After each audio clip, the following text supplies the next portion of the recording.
مسیح یسوع کے قادر اور بزرگ نام میں تمام سننے والے عزیزوں کو پاسٹر پیٹر شہزاد کی طرف سے سلام۔ خدا میں امید کرتا ہوں آپ سلامتی کے ساتھ ہوں گے۔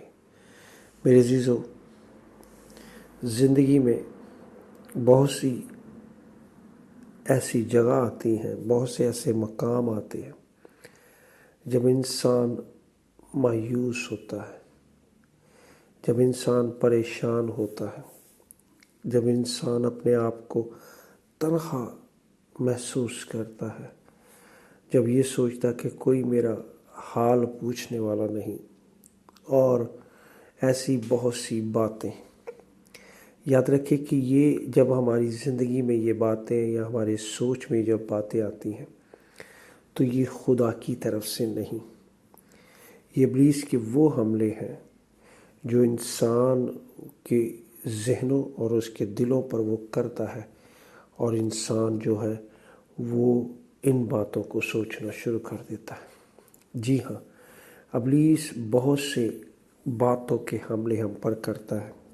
کبھی وہ اس بات کے لیے انسان کو مایوس کرتا ہے کہ تو ترقی نہیں کر سکتا، کبھی وہ اس بات کے لیے کہ خدا نے تجھے چھوڑ دیا، خدا تیری دعا نہیں سنتا، وہ اس بات میں مایوس کرتا ہے۔ کبھی وہ اس بات کے لیے کہ تو ترقی نہیں کر سکتا، کبھی کوئی اور بات، کبھی تو بڑھ نہیں سکتا۔ جو لوگ بے روزگار ہیں، جب وہ 1 یا 2 یا 4 جگہ اپلیکیشن دیتے تو نہیں سنی جاتی تو انہیں وہ بے دل کرتا ہے، مایوسی میں لے جاتا ہے، پریشانیوں میں، ڈپریشن کا شکار بنا دیتا ہے۔ جب بہنوں اور بیٹیاں جو کئی سالوں سے خدا میں اولاد کی امید رکھتی ہیں، جب نہیں ہوتی تو انہیں مایوسی میں، بے دلی میں اور غم کی حالت میں چھوڑ دیتا ہے اور نا امیدی کی طرف لے جاتا ہے۔ ایسے بہت سے ہتھیار وہ استعمال کرتا ہے۔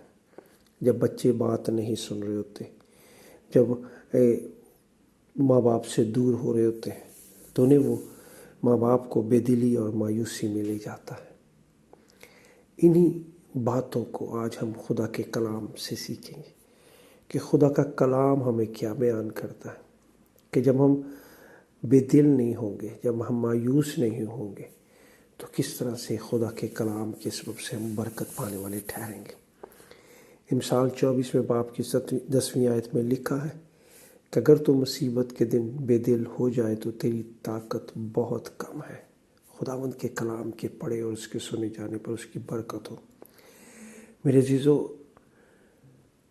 پہلی جو بات ہے کہ مشکل، پریشانی، آزمائش کی حالت میں ہمیں خداوند میں رہتے ہوئے کبھی بے دل ہونے کی ضرورت نہیں۔ ہمیشہ خدا کا کلام ہم سے بیان کرتا ہے۔ جب شاگرد بے دل تھے، یوحنا کی انجیل میں لکھا ہے، جب وہ مایوس تھے تو خداوند نے کہا تمہارا دل نہ گھبرائے، خاطر جمع رکھو، میں تمہارے ساتھ ہوں۔ یاد رکھیں کہ خدا کے کلام کو جب ہم لیں گے تو کبھی ابلیس کا وہ ہتھیار جو مایوسی اور بے دلی کے تعلق سے زندگی میں آتا ہے کبھی کامیاب نہ ہوگا۔ آپ کے سامنے عہد عتیق میں سے گنتی کی کتاب کو رکھنا چاہتا ہوں جو 13ویں باب میں ہے۔ خدا کے کلام میں لکھا ہے کہ بزرگ موسیٰ نے 12 قبیلوں میں سے 12 لوگوں کو چن کر ملک کنعان کا حال دریافت کرنے کے لیے بھیجا۔ جب وہ 40 دنوں کے بعد لوٹے تو ان میں سے وہ کچھ لے کر ملک کا حال جب دیکھ کر آئے اور اس میں سے پھل لے کر آئے، اور خدا کے کلام میں لکھا ہے کہ ان میں سے 10 لوگوں نے بے دلی اور مایوسی کی باتیں کی۔ پھر میں دہرا دیتا ہوں، 10 لوگوں نے بے دلی اور مایوسی کی باتیں کی، اور لکھا ہے خدا کے کلام میں ان کی ان باتوں کے سبب سے پوری بنی اسرائیل زور زور سے رونا اور چیخنا انہوں نے شروع کر دیا، اور انہوں نے 2 نسلوں کا ذکر کیا، بنی عقاق اور